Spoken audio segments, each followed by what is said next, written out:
Muito boa noite, irmãos, a graça e a paz do Senhor aos irmãos, com alegria, e é um privilégio estarmos aqui de volta a mais esse culto de estudo, onde nós estamos estudando e vendo os salmos de romagem.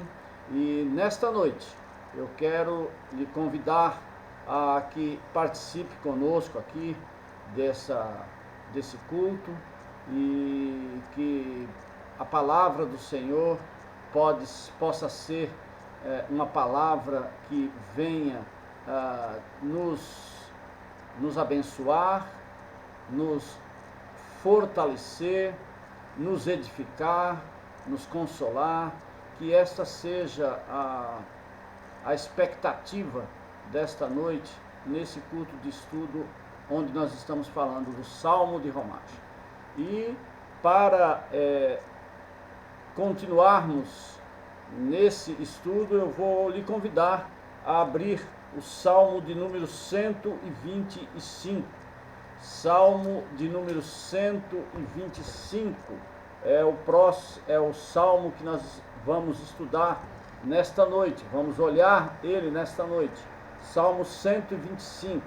Nós estamos então nos salmos de romagem, já falamos do 120 até o 124, e nesta noite nós vamos olhar para o Salmo 125. Abra sua Bíblia aí, vamos ler juntos este salmo e ler com voz audível.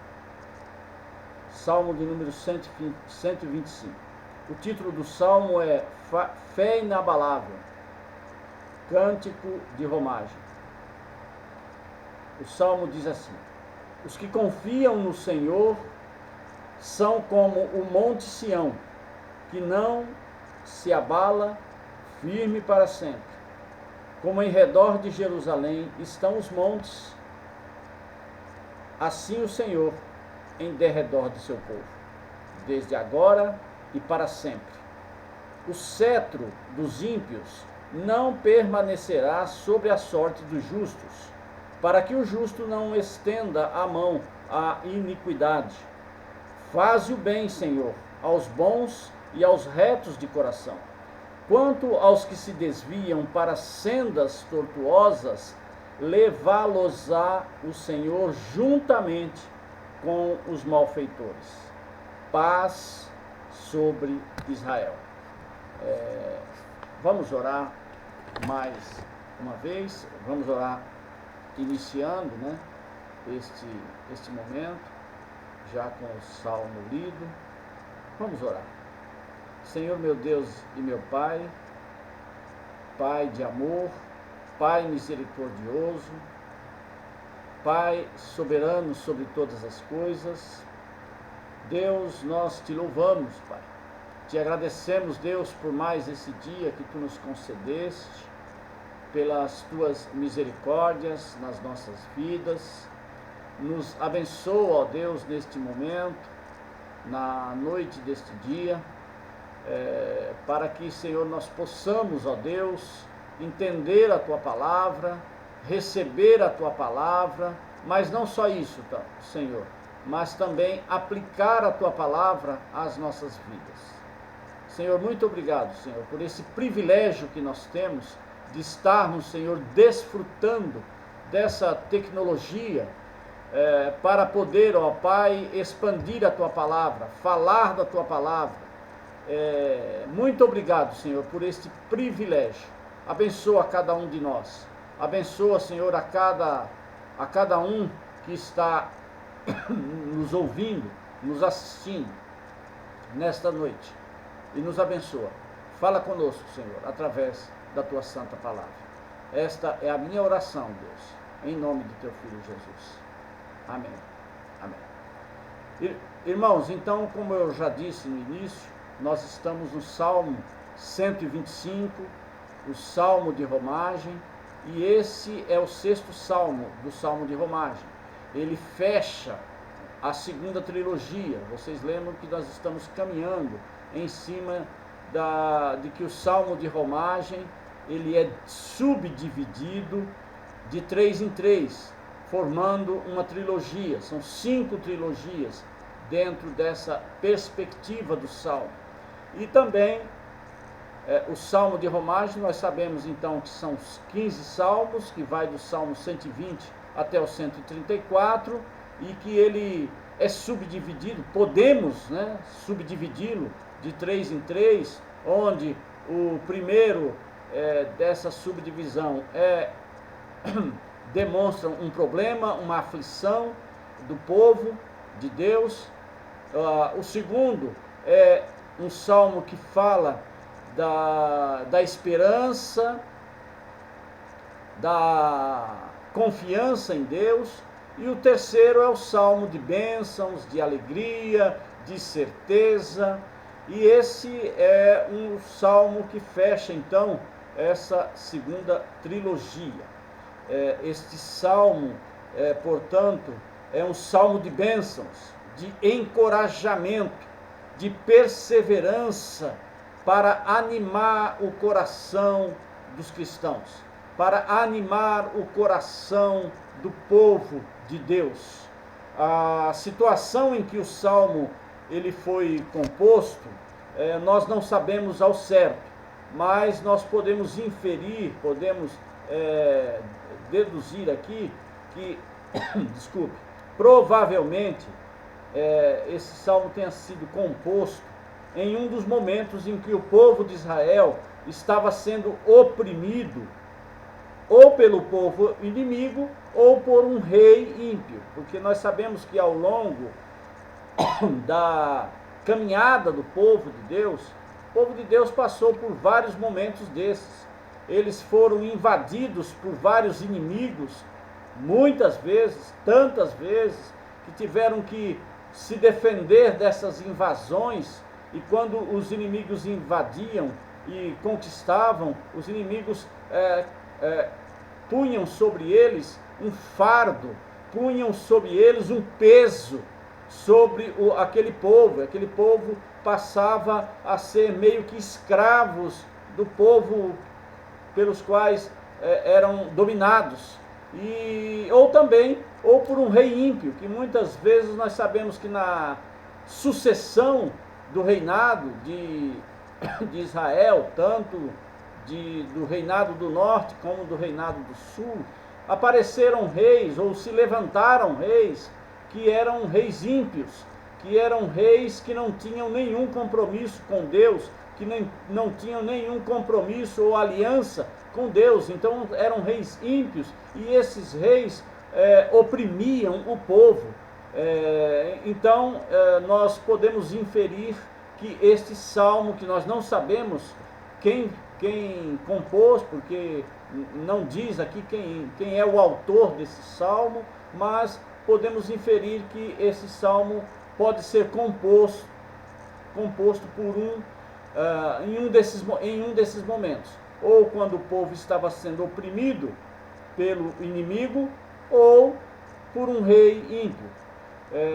Mas nós sabemos que esse salmo ele está então dentro dessa divisão do Salmo de Romagens. Salmo de Romagens nós temos repetido aqui, que são aqueles salmos que os peregrinos, por isso chamado Salmo de Romagem, ou Salmo dos Romeiros, era quando os peregrinos saíam dos seus locais, saíam das suas casas e iam pelo menos 3 vezes ao ano nas festas do Templo de Jerusalém, que era a festa da Páscoa, de Pentecostes e a festa dos Tabernáculos. Em 3 momentos desses, os peregrinos, o povo de Deus, ia em direção a Jerusalém, ao Monte Sião, e nessa caminhada eles iam louvando esses salmos, e também chamado de salmos dos degraus, porque como o Monte Sião era uma subida,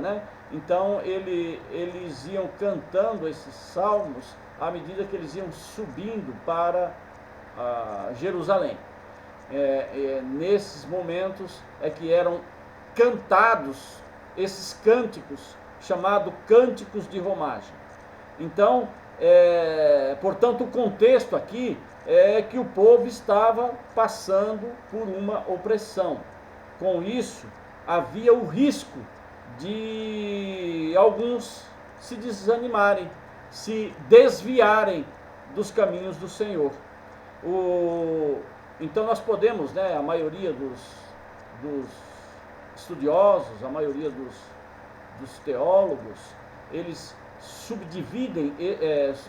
dividem esses salmos, né, eles dividem esses salmos em pelo menos 3 momentos, né, do versículo 1 ao 3, que ele fala das promessas do Senhor, do versículo 1 ao 3 fala ou lembra o seu povo das promessas do Senhor, e nós vamos ver isso mais detalhadamente.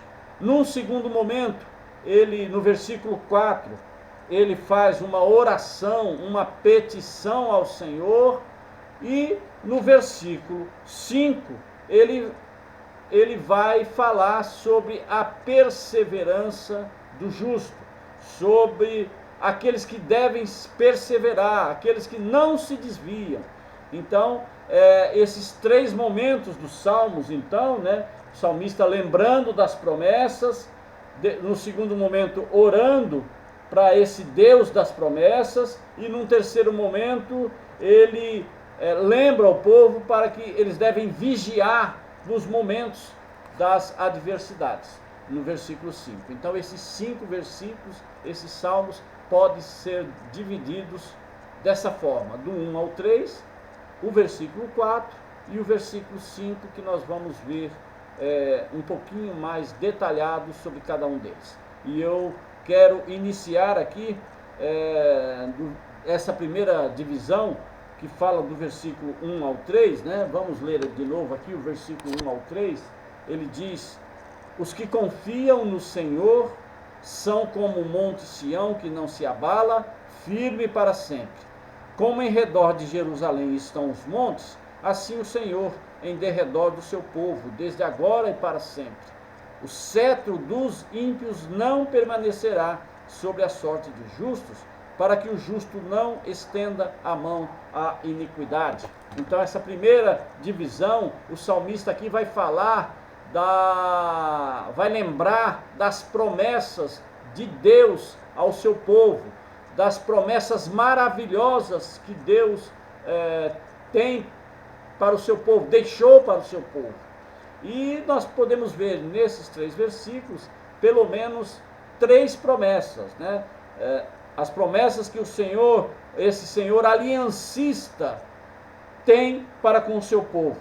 E nós vamos aqui descrever em pelo menos 3 promessas que estão nesses versículos que nós lemos. A primeira promessa é a promessa da firmeza, da confiança. A segunda é a promessa da proteção.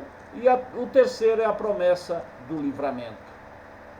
Primeiro, a promessa da firmeza, que está aí no versículo 1, diz: os que confiam no Senhor são como o monte Sião, que não se abala, firme para sempre. O salmista aqui compara aqueles que confiam no Senhor, e confiar aqui é estar firmado no Senhor, é estar alicerçado no Senhor, na palavra do Senhor, porque estar alicerçado no Senhor é estar firme na palavra do Senhor. É essa aqui a ideia que o salmista traz, que aqueles que confiam, aqueles que estão firmados no Senhor, ele faz essa comparação, são como os montes Sião. Nós sabemos que Jerusalém, ele está rodeado por uma cadeia de montanhas, e entre essas montanhas tem o monte Sião, que faz parte dessa cadeia de montanhas, e é um monte próximo, é um monte que fica em Jerusalém, o monte aonde foi construído o templo ao Senhor. E ele faz essa comparação com o monte Sião, o monte que é firme, um monte que não se abala. Ele diz, então, que dessa firmeza é que a palavra do Senhor traz essa promessa de firmeza que aqueles que estão nessa palavra provam no meio de todo tipo de tentação, de provação, de aflição. Eles passam por isso. É comparado então ao Monte Sião, que seja qual for o problema que der, a aflição que der, o Monte Sião está lá firme, não se abala, porque o Deus a quem eles se apegam habita nesse monte. Ele habita em Sião. Então, o primeiro ponto então aqui da promessa é a promessa da firmeza. Aqueles que estão firmes no Senhor, aqueles que estão firmados na palavra do Senhor, eles são como os montes Sião, não se abalam. Pode passar pelas aflições que forem, pelos problemas que forem, eles continuam firmes porque eles sabem que o Senhor é com eles. A segunda promessa aqui é a promessa da proteção, que está lá no versículo 2. Olha o que fala o versículo 2 para nós. Como em redor de Jerusalém estão os montes, assim o Senhor em derredor do seu povo, desde agora e para sempre. Então, a segunda promessa aqui é a proteção. Os montes aqui, eles são comparados aos muros de proteção da cidade. Naquela época, as cidades, principalmente Jerusalém, eles, para proteger a cidade, eles faziam muros enormes. Os muros de Jerusalém mesmo, tem algumas descrições que falam que o muro ele tinha até 7 metros de profundidade. Era um muro enorme, tanto é que tinha até casas construídas em cima desses muros. Então eram muros para dar segurança ao povo da cidade. Eram muros que protegiam a cidade, não era qualquer inimigo, não era qualquer armamento que o inimigo trazia que podiam transpor esse muro. E a ideia de proteção de Deus aqui é que esses muros é a proteção que Deus nos dá. Então, os montes são comparados aos muros de proteção da cidade. Deus está em redor do seu povo. Deus está protegendo o seu povo. Ele nos cerca para todo lado. Deus nos cerca para nos proteger das adversidades, dos problemas. Deus nos protege, nos guarda. Aliás, no Salmo, nós já vimos lá no Salmo que ele é o guarda do seu povo, o guarda de Israel, que não dormita, nem cochila e nem dorme. Ele é o guarda que está sempre atento, vigilante para com o seu povo.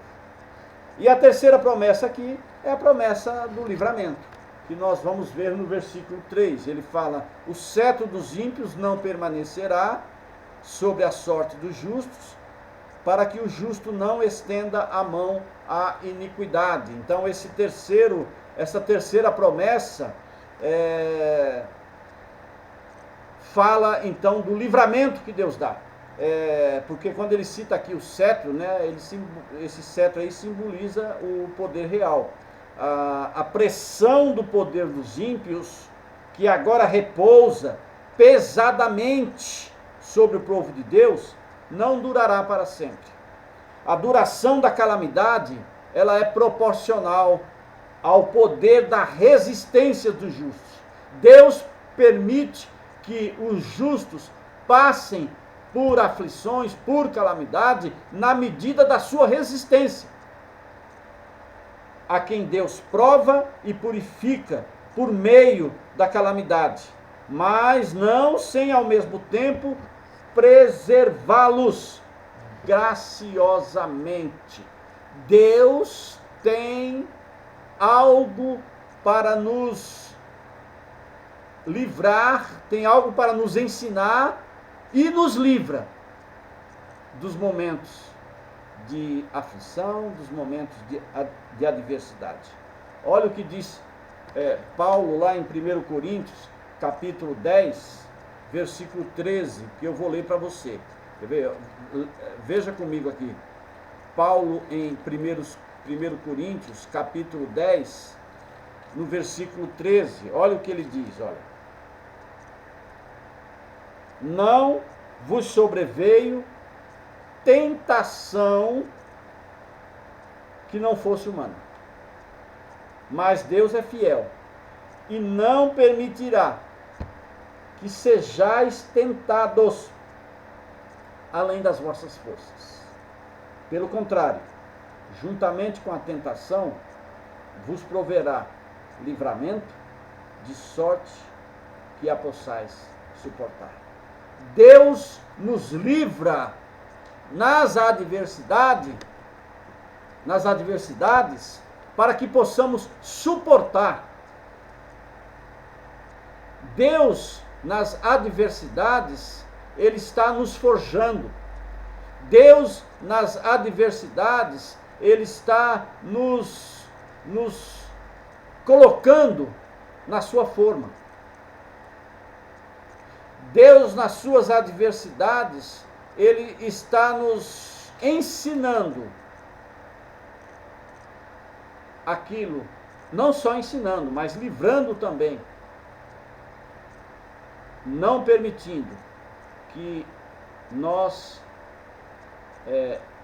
venhamos, né, a nos desviar. Olha o que diz o final, né? O cetro dos ímpios, né, que é o poder dos ímpios, não permanecerá sobre as sortes dos justos. Então, o poder do ímpio, ele dura um tempo. As adversidades, ela dura um tempo. Ela não prevalece sobre a sorte dos justos. E por que isso? Ele responde: para que o justo não estenda a mão à iniquidade, para que o justo não se desvie, para que o justo ele não ceda à impiedade. O cetro não permite, ele não permite que o cetro dos ímpios prevaleça sobre os justos.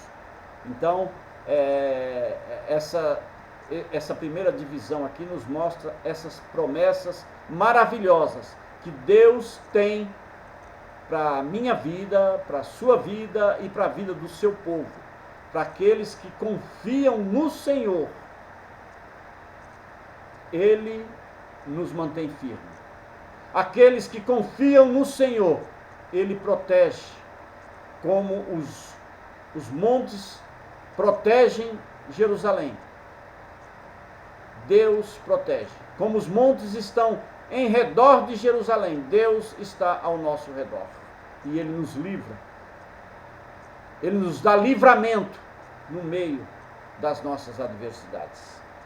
O segundo aspecto aqui, o segundo momento aqui, que nós podemos ver do salmista, é a oração que ele faz em meio às adversidades, que está no versículo 4. No versículo 4, o salmista faz uma breve oração aqui. Ele simplesmente fala assim: fazer o bem, Senhor, aos bons e aos retos de coração.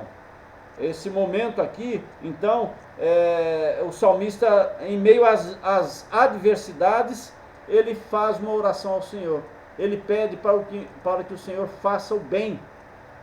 Faze o bem, Senhor.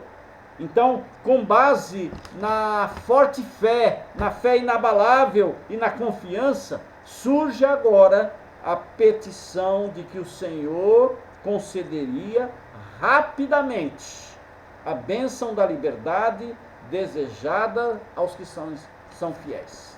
Faze o bem, Senhor, aos bons e aos retos de coração. O salmista aqui, ele é direto, ele contrasta aquele que é reto, aquele que é justo. E quem é que é justo? É aquele pelos quais o Senhor justificou, através do sangue derramado do seu Filho Jesus. Esses são justos. Então, o salmista aqui, ele faz um contraste, né, entre os bons e retos de coração, contrasta aqui com os que são ímpios. E é aos bons, aos justos, que o Senhor faz o bem. Bem aqui é o bem espiritual.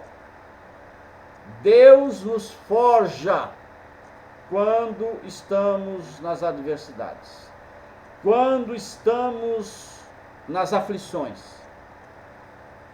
nas adversidades, nos desertos, como muitos falam aí.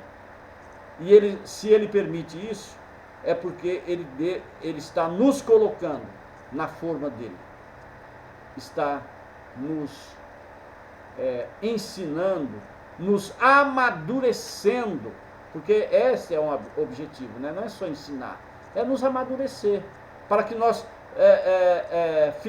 viemos a ser crentes maduros, como Paulo lá faz essa comparação, né? Do crente que é que nem o bebê, né? Que só pode receber o alimentozinho, leite, bem simples, porque não tem condições ainda de absorver um alimento mais forte. Então, nós passamos por essas adversidades, e Deus permite isso, para que nós possamos ir amadurecendo na palavra dele, para que nós podemos ir caminhando em amadurecimento.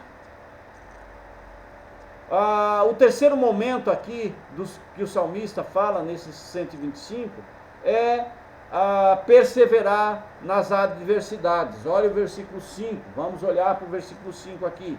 Quantos aos que se desviam para sendas tortuosas, levá-los-á o Senhor juntamente com os malfeitores. Os que se desviam são aqueles que cedem ao poder dos ímpios, que não aguentam, sabe? Aqueles que não aguentam e desistem. Senhor, está muito difícil, eu não estou aguentando. Quantos que nós não podemos ver que desistem no meio do caminho?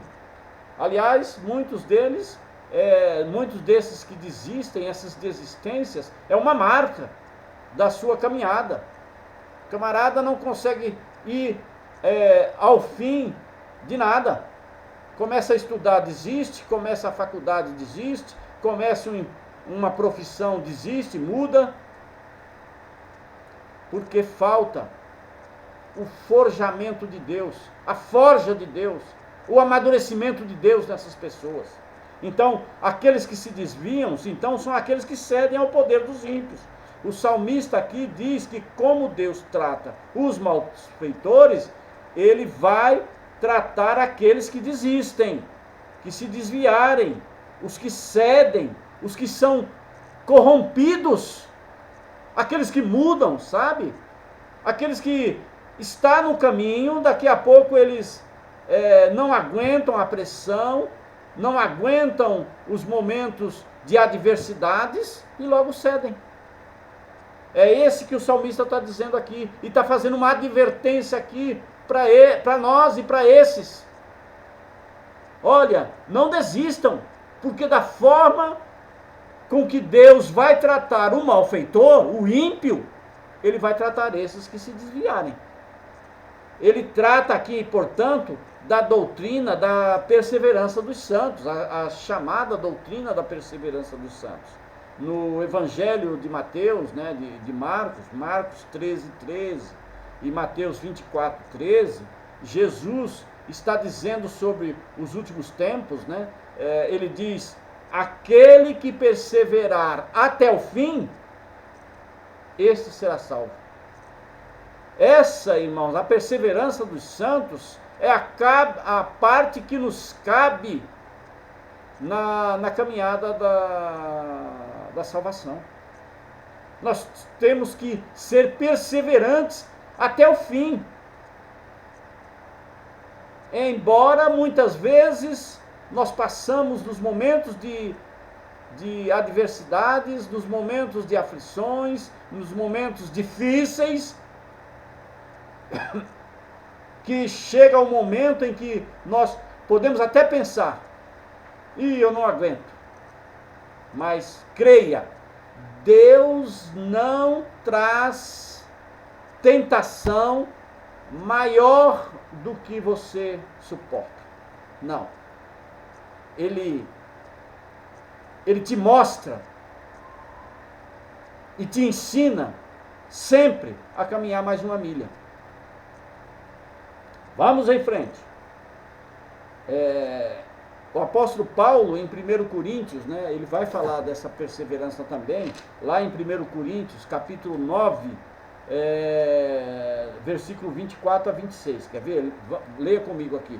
1 Coríntios, capítulo 9, versículo 24 a 26. Olha o que o apóstolo Paulo diz sobre a perseverança dos santos, comparando essa perseverança aos corredores, àqueles que corriam, né, nas Olimpíadas.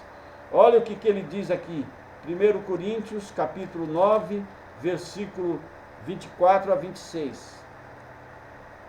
1 Coríntios, capítulo 9, versículo 24 a 26. Deixa eu achar aqui, peraí. Está aqui, olha. Olha o que o apóstolo Paulo diz. Não sabeis vós que os que correm no estádio, está falando aqui da corrida olímpica, todos, na verdade, correm, mas um só leva o prêmio? Ou seja, aquele que aguentar correr e que chegar primeiro, correr mais que o outro, aguentar mais o tempo da corrida que o outro, que tiver mais preparado que o outro, aquele que chegar primeiro, que aguentar a corrida, é o que Paulo está falando aqui.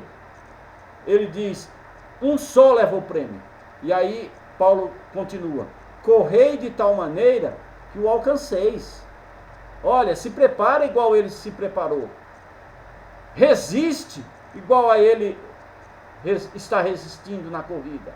Persevera igual ele que está perseverando na corrida. Independente do cansaço, né? E nós sabemos que essas corridas, essas maratonas, vão cansando.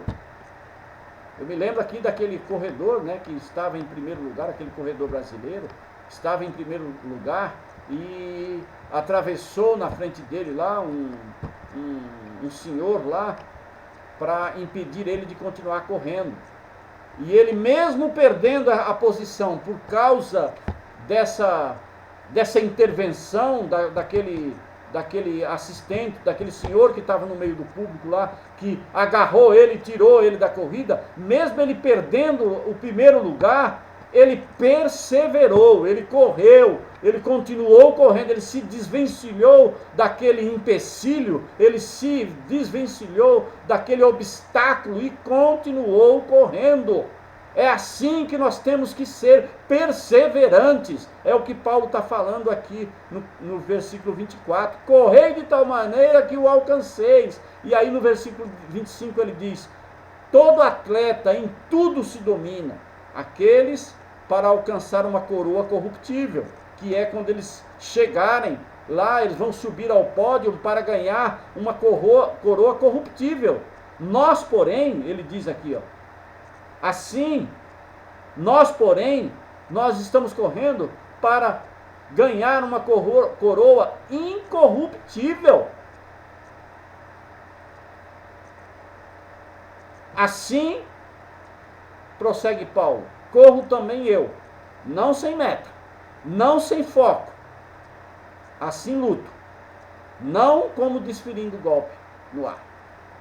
Então, irmãos, a perseverança do santo é essa perseverança de confiar em Deus nos momentos de adversidades, é continuar na sua luta, é continuar mesmo que as circunstâncias estejam querendo nos impedir, mesmo que as circunstâncias esteja querendo nos colocar um obstáculo.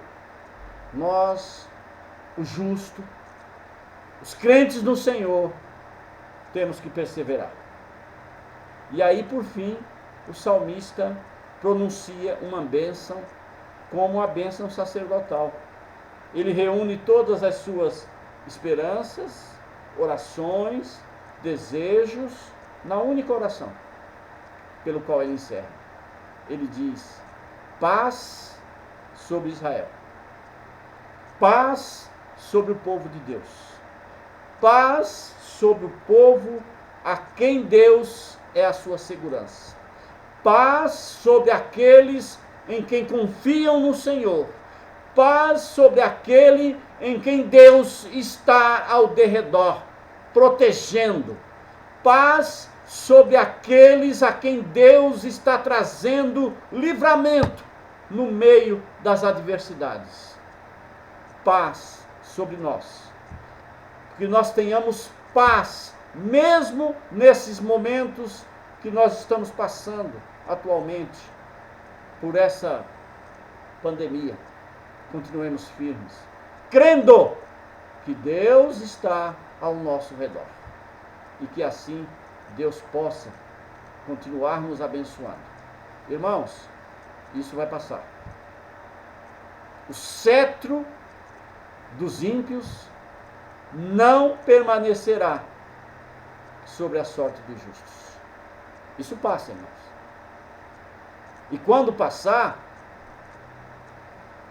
esperamos que aqueles que estão firmados na palavra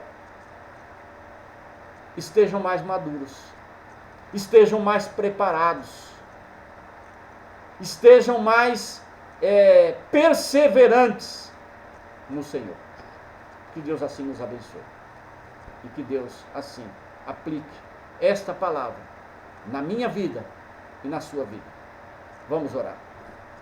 Senhor, meu Deus e meu Pai, nós te louvamos, te agradecemos, Deus, por mais esta palavra, Deus, que nos ensinou, ó Deus, a continuar, Pai, firmes, confiantes em Ti, ó Deus, crendo, Pai, nas Tuas promessas, Pai, de firmeza, nas promessas, Pai, de segurança, de proteção, nas promessas, ó Deus, de livramento.